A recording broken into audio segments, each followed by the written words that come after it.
దాచుకున్న ఓయమ్మ నీ మనసు దాచుకోకు బుల్లెమ్మ, కంచికి పోతావా కృష్ణమ్మ,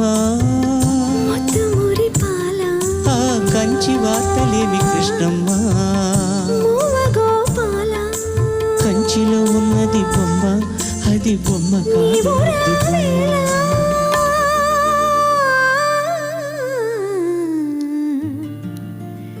కంచికి పోతావా కృష్ణమ్మ.